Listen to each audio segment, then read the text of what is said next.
Continúan las muestras de solidaridad con el periodista peruano Gustavo Gorriti, víctima de una campaña miserable, mezquina, nauseabunda, por parte de algunos espacios de letrina en la televisión y en la prensa cacógrafa, como Expreso, por ejemplo, ¿no? Esta es una nota de Jacqueline Fox que dice que periodistas de investigación de al menos 10 países de América Latina y líderes de redes internacionales de periodismo especializado han rechazado la campaña de desinformación y ataques contra el director de IDL Reporteros Gustavo Gorriti y la califican como lo que es un atentado a la libertad de expresión y un riesgo para la democracia. Además de suscribir un manifiesto de solidaridad, han destacado la contribución de Gorriti a la lucha contra la corrupción en la región, con sus investigaciones y como referente de varias generaciones de periodistas, entre los que no se encuentran claramente algunos periodistas de Willax, ¿no? Entre las primeras expresiones de solidaridad se cuentan las de Jaime Abello Banfi, director general y cofundador de la Fundación Gabo, María Teresa Ronderos, directora del Centro Latinoamericano de Investigación Periodística, CLIP, y la reconocida periodista investigativa y escritora chilena Mónica González Mujica, fundadora de CIPER.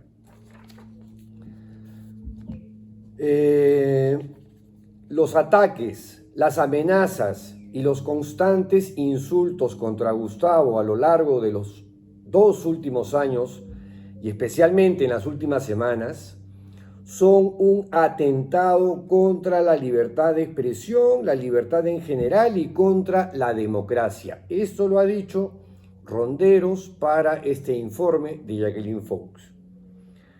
Es urgente que la gente de Perú, pero también de la región, se movilice y exprese que no podemos aguantar más que personas que lo único que quieren es tapar sus irregularidades, sus delitos, sus crímenes, reaccionen atacando a quien los denuncia, añadió Ronderos, que es la periodista colombiana que integra el Consejo Rector de la Fundación Gabo. IDL Reporteros ha investigado y publicado sobre los contratos de la constructora brasileña Odebrecht con el Estado peruano desde 2011 y ha documentado y revelado la corrupción de manera diligente en reportajes antes de que la Fiscalía empezara sus propias indagaciones. Y desde 2015 lideró y coordinó una red latinoamericana para la cobertura del caso Lava Jato en la región.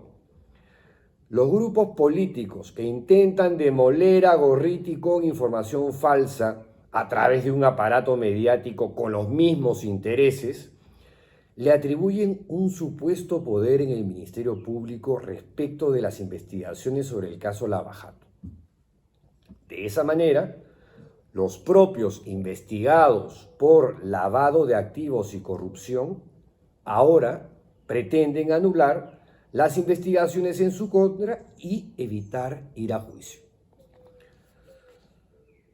Gustavo Gorriti significa una lucha del periodismo contra la corrupción que es necesaria sobre todo cuando en la región otros poderes fallan, cuando los partidos políticos de oposición están fragmentados y debilitados, cuando los grupos de la organización de sociedad civil están perseguidos, allí está el periodismo.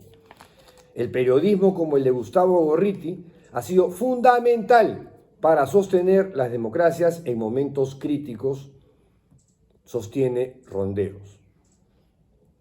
Por su parte, Mónica González, la fundadora de CIPER, el primer medio de periodismo de investigación independiente en Chile, aquilató los hallazgos de IDL Reporteros acerca de la corrupción transnacional de Odebrecht. ¿Qué dijo textualmente González? Para los periodistas de investigación de América Latina, lo que sucede hoy con Gustavo Gorriti representa ni más ni menos el ataque letal que están haciendo los corruptos, aquellos que han tenido el poder dictatorial en las manos y lo han usado para enriquecerse, contra el periodismo decente, correcto, riguroso, democrático. Y añade, sin Gustavo Gorriti no habríamos sabido nunca la magnitud de la corrupción de Odebrecht y Petrobras, un pulpo que se introdujo en 12 países para esquilmar los bienes públicos, los bienes que nos pertenecen a todos. 10 de esos países son de América Latina. Gustavo, con ese gran equipo de IDL Reporteros, lograron revelar la magnitud de la corrupción de Odebrecht. En ese proceso se consiguió la confesión del jefe máximo de Odebrecht. Así operamos, así opera el poder en toda América Latina. Qué gran confesión, añade González, ¿no? Y remarca el carácter de represalia de los ataques sistemáticos contra el director de IDL Reporteros. Dice más, sin Gustavo no habríamos tenido la magnitud de lo que fue la dictadura de Fujimori en el Perú. Hoy día no hay contrapeso al poder democrático, pero que no es democrático en el Perú, lo sabemos. Entonces, surge un enemigo para ese poder autoritario, dictatorial y corrupto. Esa es la mezcla a la que se une el crimen organizado. El buen periodismo es el mejor enemigo. Nosotros vamos a defender con dientes, muelas y uñas a Gustavo Gorriti porque es uno de los mejores de los nuestros y estamos orgullosos de que sea nuestro colega y nuestro hermano. Vamos a estar con él. Somos poderosos también sin recurrir ni a las armas, ni a la corrupción, ni al robo, ni a la mentira. Dice esta destacada periodista chilena, que también es miembro del Consejo Rector de la Fundación Gabo y es premio María Murs Cabot.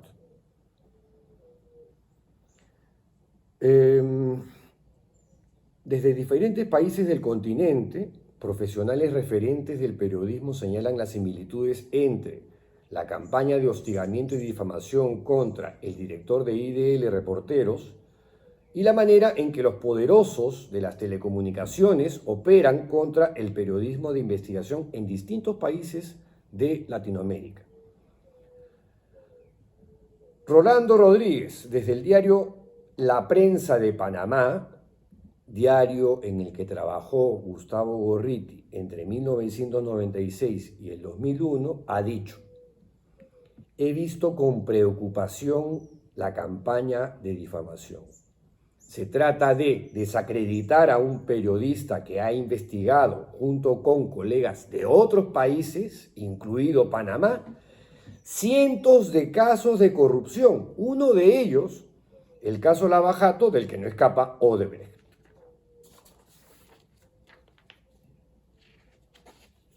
¿Qué más dice el periodista panameño que trabajó con Gorriti reportajes en torno a la corrupción del entonces presidente Ernesto Pérez Valladares en 1997?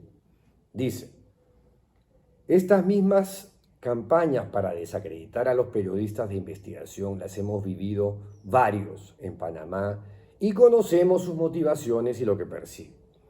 No se diferencian ni un poco de las que sufrimos acá. Por ello, nuestra mayor solidaridad con Gustavo y los periodistas que deben soportar estos ataques.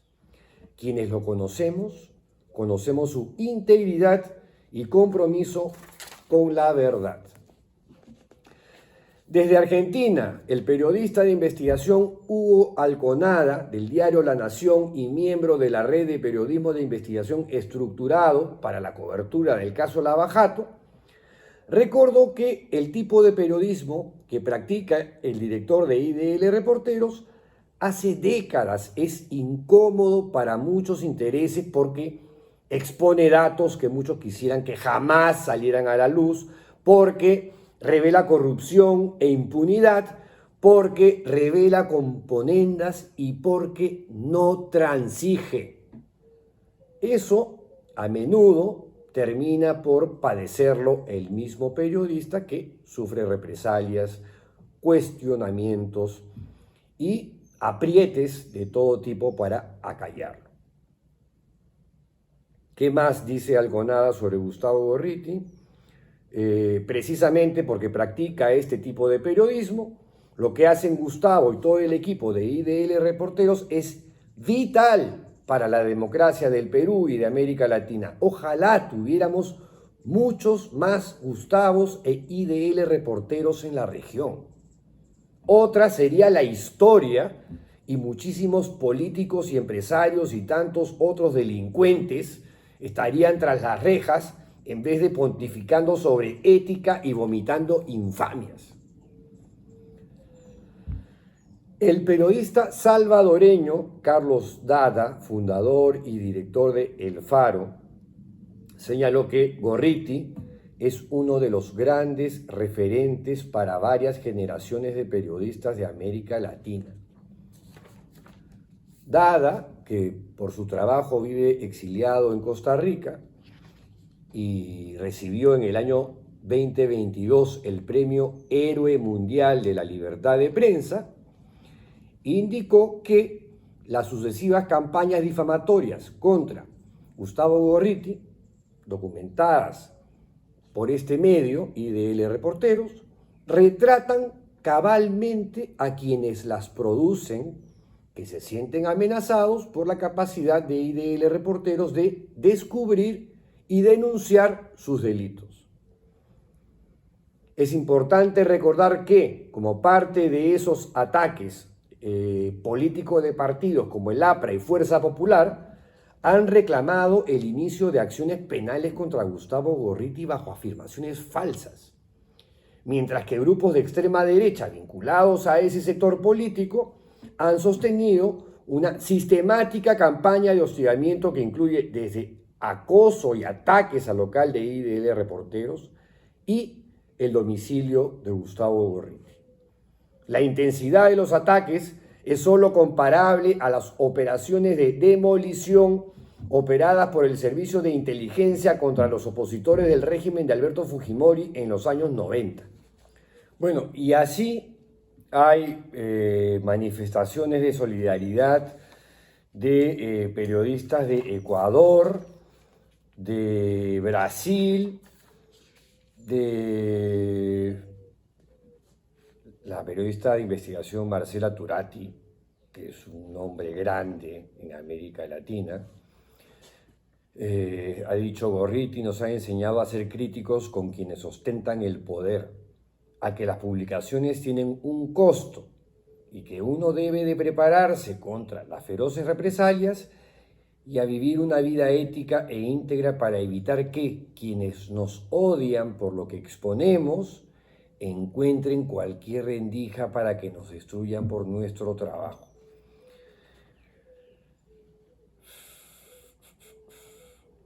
En cada nueva campaña difamatoria que ha enfrentado Gustavo Gorriti, cuando le allanaron oficinas de IDL Reporteros e intentaron que revelara sus fuentes, cuando le arman insidiosas campañas por su trabajo, sé que están queriendo que pague un costo por su oficio de periodismo de investigación y vuelve a darnos ejemplos heroicos que nutren nuestras clases de periodismo. Y así siguen y siguen periodistas de todos los países, más de 50 países, periodistas latinoamericanos, en esta nueva muestra de solidaridad. Y desde este pequeño espacio también expresamos nuestro apoyo a Gustavo Gorriti. Bueno, ya para despedirnos, nos despedimos con la secuencia Recordar es volver a vivir, donde mostramos videos o videocolumnas del año 2022 sobre quién es el fiscal Reinaldo Avia que detesta tanto a Gustavo Gorriti. Vamos, Pato, con el video. En el episodio del día de hoy vamos a empezar por el capítulo de la carpeta fiscal denominado Circunstancias concomitantes. Concomitantes, aquello que acompaña a algo o algo que va en simultáneo. ¿Por qué le pusieron ese título? Pregúntenle a los fiscales Avia y Vidal.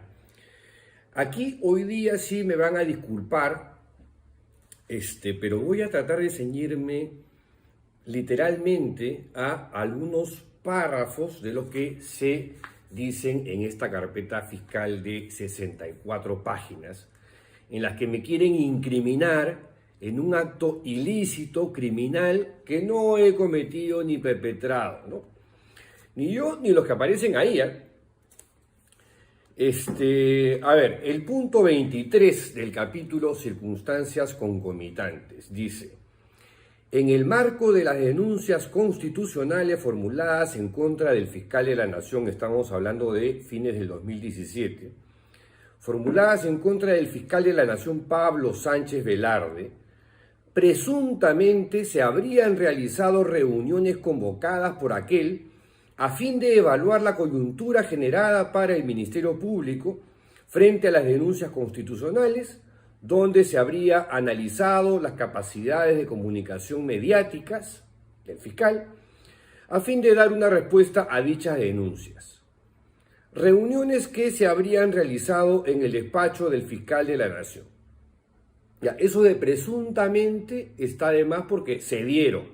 Esto sí ocurrió. Punto 24. En dicho contexto, ante los cuestionamientos que se habrían realizado al entonces fiscal de la Nación, se realizaron. Fiscal Avia, fiscal Vidal, vayan a los recortes de la época, hay archivo, hay Google, por Dios. En dicho contexto, ante los cuestionamientos que se habrían realizado al entonces fiscal de la Nación, Pablo Sánchez Velarde,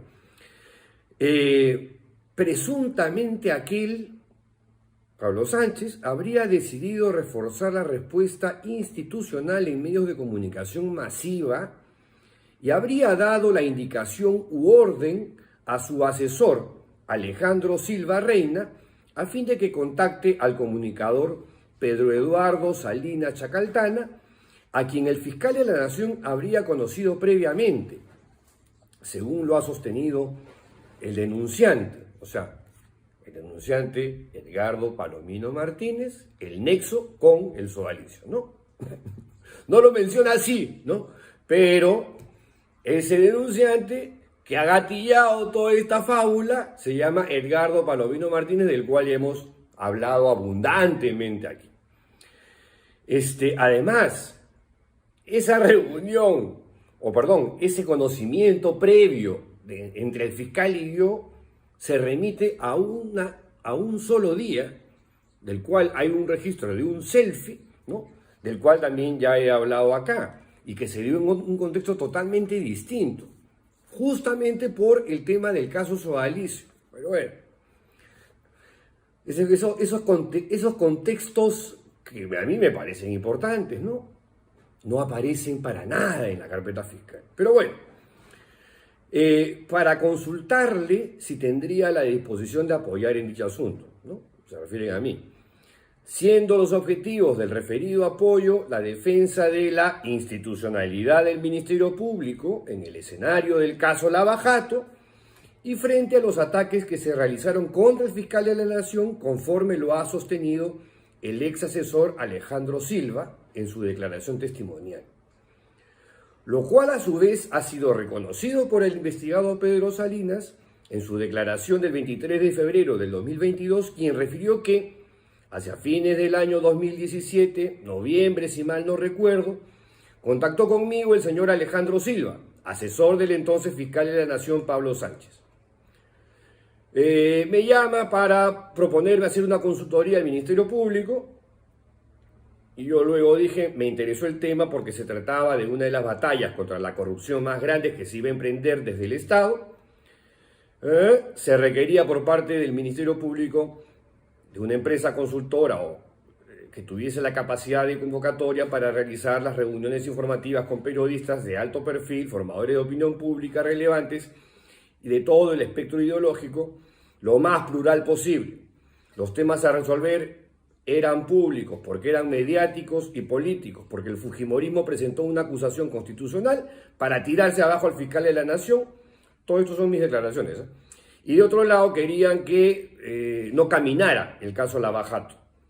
De acuerdo a esa información es que se plantea un trabajo de divulgación, de difusión respecto de las consecuencias que tenía la acusación constitucional impulsada por el fujimorismo por un lado, y de otro que los periodistas, los denominados formadores de opinión, reciban información de primera mano sobre el caso Lava Jato, que en ese momento, como he recordado en otro capítulo, en otro episodio aquí, en ese momento no se dimensionaba, no se calibraba, no se le ponía en su justa dimensión. ¿Y por qué era importante que en el marco de la lucha contra la corrupción este caso no sea frenado por el fujimorismo? Hasta ahí mis declaraciones, parte de mis manifestaciones que duraron horas con el fiscal Víctor Vidal, que parece que entendió solamente una parte de lo que le dije, ¿no? Bueno, hasta ahí también casi todo normal, ¿no?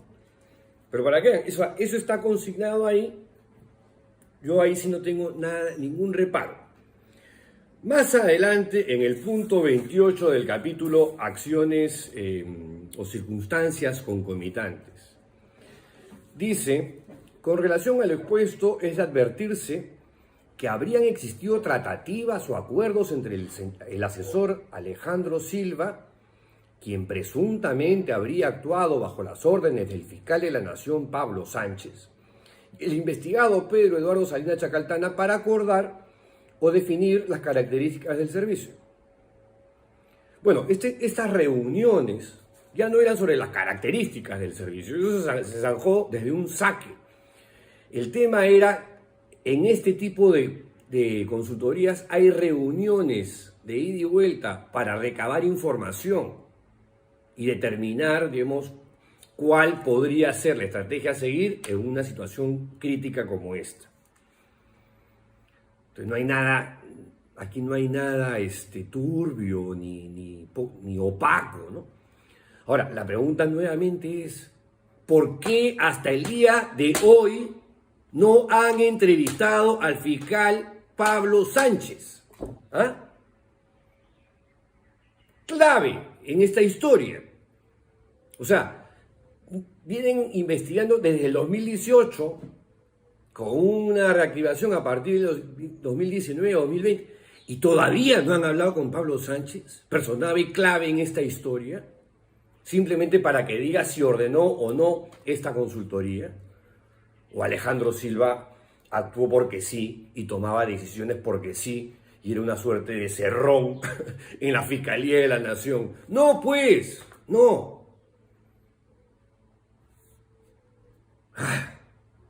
Perdón. Continúo. Y después se habría favorecido al investigado Pedro Eduardo Salinas Chacaltana. ¿Cómo así? ¿Cómo así? Me llaman porque están en problemas, ¿no es cierto? El Ministerio Público está arrinconado por el fujimorismo.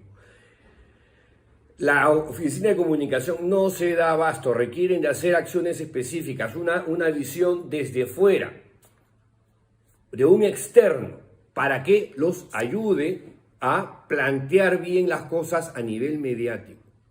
Esa era la circunstancia, esa era la coyuntura. Es el momento que estaban viviendo en esos momentos en el Ministerio Público. Y de pronto me llaman para favorecerme en plena crisis. sin garantizarse una libre concurrencia o competencia entre otros posibles proveedores. No, pues, porque era una adjudicación directa, justamente con el monto más bajo. No era una licitación en la que compiten varios, ¿no? Y ahí, en consecuencia, digamos, los números son más altos.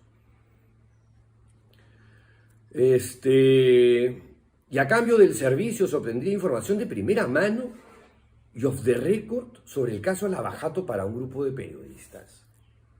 Esto sí es una interpretación absolutamente antojadiza, caprichosa, arbitraria y ridícula, ¿no? Fantasiosa de uno de estos dos fiscales, Vidal o Avia, o de los dos. Más abajo, punto 30, en el mes de diciembre del 2017, antes de desarrollarse las reuniones informativas, que formarían parte del presunto servicio,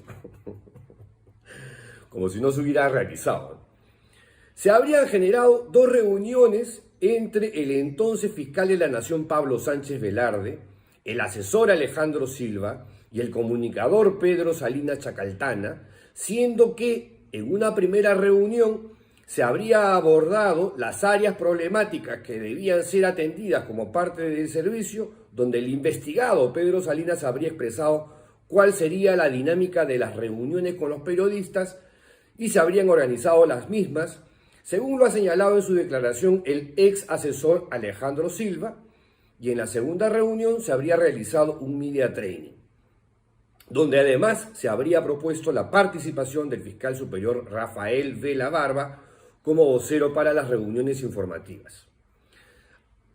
Hasta ahí casi todo es exacto, salvo la última parte en la que, lo conté aquí, ¿no? Después de ese media training me quedó claro que Pablo Sánchez no podía ser el vocero ante las reuniones informativas con los medios, con los periodistas, porque no es un gran comunicador. Entonces, Alejandro Silva es quien propone 2 nombres y uno de ellos es el de Rafael Vela, a quien yo había visto en un par de medios interactuando sobre otros temas, lavado de activos, no me acuerdo, y digo, él me parece que está bien. Y por eso es que Rafael Vela aparece en las reuniones informativas. Yo a Rafael Vela tampoco lo conocía de nada, ¿no? Simplemente lo había visto un par de veces en medios. Más adelante dice, vuelve a decir, un servicio cuya necesidad no habría sido determinada.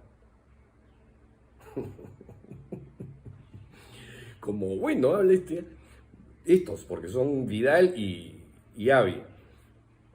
Y después reitera lo de presunta asesoría.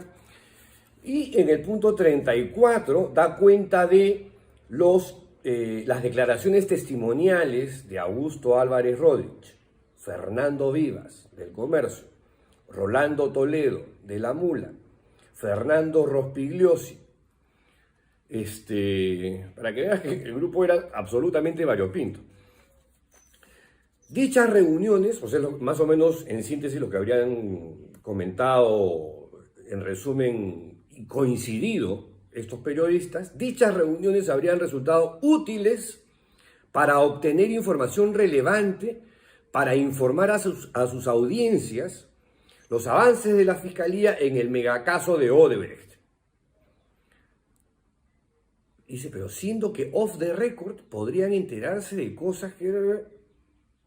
Y esta palabrita, off the record, de la cual nos vamos a ocupar, no hoy, más adelante, la repiten y le dan, pero como a campana de bombero, por Dios. Más abajo dice, Alejandro Silva sostuvo que hubo una serie de críticas infundadas y habían periodistas que tenían una opinión contraria a lo que estaba ocurriendo y otros periodistas que no comprendían los vericuetos del procedimiento. Bueno, esa confusión que era real, ¿no? Justamente trataba de alguna manera, minimizarse o mitigarse con este trabajo que se hizo. Rafael Vela también fue citado y declaró: para las reuniones informativas se me contactó por parte del secretario general, que no sé quién era, y por el propio fiscal de la Nación, Pablo Sánchez. Y entre las cosas que habló fue sobre el caso Lavajato. Ese fue uno de los temas centrales en las dos reuniones informativas en el entonces Club Empresarial de San Isidro, que ya no existe, fiscal Avia, ya no existe, quebró en pandemia, le conté ayer. Y vuelve a repetir presunta asesoría. O sea, le están diciendo que el trabajo se hizo y sigue hablando de presunta asesoría. Como si se hubiese tratado de una consultoría fantasma. En el punto 37 dicen algo así como: a partir de lo cual se habrían iniciado los actos administrativos para generarse un supuesto proceso de contratación de adjudicación sin procedimientos denominado ASP para un servicio de consultoría en comunicación, del cual se hizo parecer que el proceso iniciaba desde el 22 de diciembre del 2017. Ya he dicho que desde noviembre contactan conmigo, el trabajo termina en la segunda semana de enero, bueno, entre el fin del 2017 y el 2018, fueron como 4 semanas de chamba. Más adelante, la investigada Yaneta Lavero, es de advertirse que la investigada Yaneta Lavera Tello, en su calidad de gerente central de la Oficina de Imagen Institucional, habría participado de las tratativas con el investigado Pedro Salinas Chacaltán. Esto yo no lo recuerdo. ¿Qué tratativas? ¿Qué tratativas? ¿Qué arreglos? Para hacer parecer que el citado servicio se iniciaría con posterioridad. Y habla de acuerdos irregulares en noviembre del 2017. Y bla, bla, bla, bli, bli, bli, y bla, bla, bla. Llegamos al punto 44, donde dice: es de verse que los investigados Carlos Beni Vargas Hidalgo y Jorge Luis Palomino Quesada habrían participado de los acuerdos subrepticios destinados a generar un supuesto proceso de contratación de adjudicación sin procedimiento, que es lo que llamo adjudicación directa, a fin de hacer parecer que el servicio brindado por la empresa de Pedro Salinas recién se realizaría en el mes de enero del 2018. No se habría requerido la cotización de la citada empresa o de otras empresas del rubro, insiste. Si es una adjudicación directa, tú mismo lo estás diciendo, pues. Ay. Además, estos Carlos Vargas Hidalgo y Jorge Luis Palomino, que han participado en los acuerdos subrepticios, ¿cómo pueden participar en acuerdos subrepticios para beneficiarme a mí si yo no los conozco a ellos? Hasta el día de hoy no me los han presentado.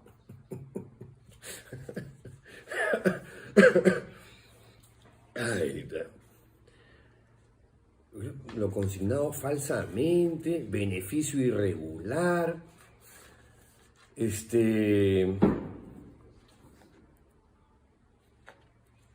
no sé, la verdad que es bien iterativa o sea, repiten mucho este asunto de la presunta asesoría, del beneficio irregular o ilegal, pero no dan pruebas, no dan indicios, solamente papelería, numeritos, y te enredan así, con parrafazos que no dicen nada.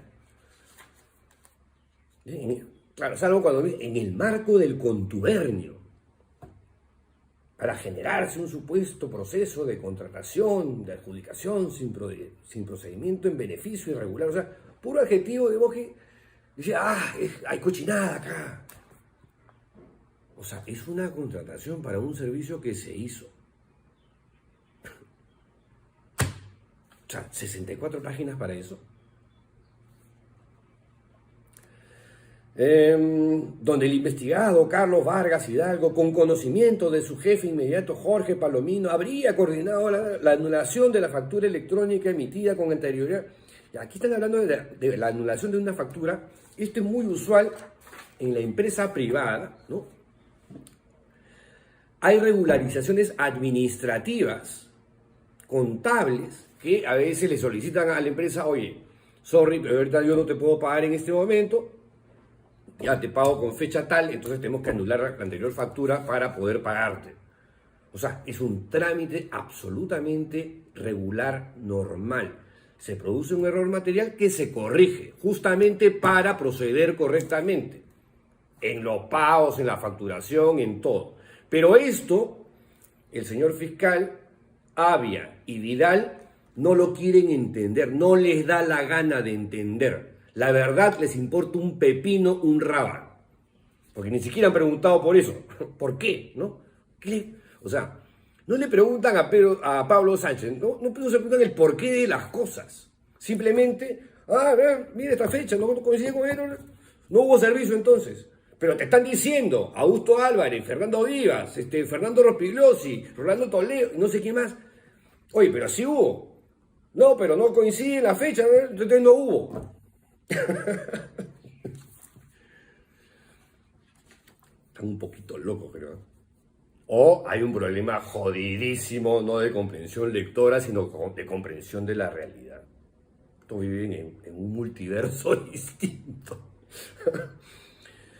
Y vuelven a insistir que para hacer parecer que el servicio de consultoría, para hacer parecer que el servicio de consultoría se hizo, se ejecutó, se plasmó, se concretó.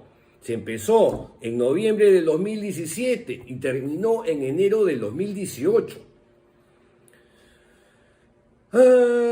Presuntamente en el marco del servicio de consultoría. Ya estamos en el punto 54. Para hacer parecer que el servicio se habría ejecutado, pese a que previamente fue concertado y ejecutado. Bueno, mira, y está, aquí hay una contradicción. Pese a que previamente fue concertado y ejecutado entre noviembre y diciembre del 2017 y parte del 18, pues, bueno, ya. Entonces, por un lado me dices que no se hizo, por otro lado me dices que sí se hizo, pero, y te quedas en el papelito, ¿no? Además, el citado informe habría incorporado una actividad no realizada correspondiente a la entrevista entre el entonces fiscal de la Nación y el periodista de investigación Gustavo Gorriti. El citado periodista refirió que se consignó falsamente. Y es verdad, ese fue un error material, responsabilidad mía. Yo aprobé el informe previo, vi las acciones, ya lo firmé y lo mandé. No corroboré ese dato, porque yo asumí que se había dado, y efectivamente no se dio, ¿ya? Eso, lo dije en mi manifestación, lo dije aquí en este espacio, pedí públicas disculpas por un error material que se produjo, ¿no? Perdón, soy humano, tengo errores, me equivoco, la cagué ahí, sí, ¿ya? Pero todo eso no lo dicen. O sea, ¿dónde está mi manifestación acá donde yo aclaro que efectivamente ahí me equivoqué, pues? Sin embargo, tampoco dicen que así como habían cosas en el papel que eventualmente como esa no coincidía porque no se dio, hubo otras cosas que no estaban en el papel y se hicieron.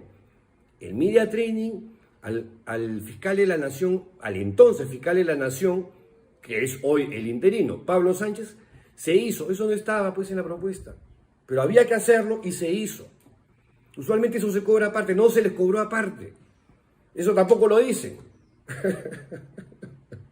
Solamente ponen lo que les conviene, ¿no? Lo que les interesa, lo que es conveniente a su narrativa, lo que calza con su fábula. Tampoco dicen, porque no estaba en el papel, había una conferencia de prensa prevista, ya coordinada con la Asociación de Prensa Extranjera, con APEP. La presidenta entonces era Mitra Taj, la corresponsal actual de Reuters. Quedamos hasta las patas con APEP porque Pablo Sánchez canceló en el último minuto esgrimiendo ya no me acuerdo qué cosa. Y habían otras cosas pendientes que no estaban en el papel y que se iban a hacer, pero que se terminaron cancelando, porque la coyuntura de ese momento era muy caliente. Y dijimos ya, aquí nomás, hablamos más adelante, nunca más volvimos a hablar. Bueno, también aparecen periodistas que no estaban en el papel, que terminaron yendo a las reuniones informativas, como hay otros que aparecen ahí y no fueron, y enviaron a otras personas en lugar de ellos. O sea, realmente la visión, la aproximación a este tema, donde no hay absolutamente nada, o sea, si hubiese sospechas de algo así realmente turbio, ¿no? Tú dices, bueno, ya, que se investigue. Pero no hay nada, nada. Y es una cosa literalista, leguleya, burocrática, con ganas de joder, porque aquí no me digan que no hay mala leche. Aquí no me digan que no hay mala leche. O hay una ignorancia. Este par de fiscales son un par de brutos, ¿no? O hay mala leche, o simplemente es incompetencia e indolencia, que también es una posibilidad. Por supuesto que también es una posibilidad. La incompetencia y el burocratismo y la mentalidad, digamos, literalista para estas cosas es alucinante. Pero aquí la pregunta de fondo es, ¿no? ¿Cuánto le viene costando al Estado peruano la ridícula y absurda investigación fiscal que viene haciendo desde el Ministerio Público los doctores Víctor Vidal Fernández y Reinaldo Avia? ¿Cuánto le está costando al Estado peruano esta basofia, este despropósito? ¿Ah? O sea, en este tipo de babosadas se va el impuesto de los peruanos. El día lunes continuaremos la saga. La saga continúa porque los absurdos no han terminado. No, los absurdos acá pesan literalmente. Y vamos a continuar. Yo me voy a defender aquí frente a este abusivo uso del sistema de justicia contra un ciudadano como yo, y aquí creo que hay situaciones, intereses subalternos, ¿no? ¿Por qué? Porque el gatillador de toda esta cosa que no logró el arzobispo de Piura y Tumbes, José Antonio Eguren, este señor Edgardo Palomino, ex candidato de Rafael López Aliaga, ha conseguido, pero con creces y con un voluntarismo entusiasta por parte de este par de fiscales que, la verdad, llama a extrañeza. Que tengan un lindo fin de semana, disfrútenlo y regresamos el día lunes si el fucking virus y el sodalicium lo permiten. ¡Chao!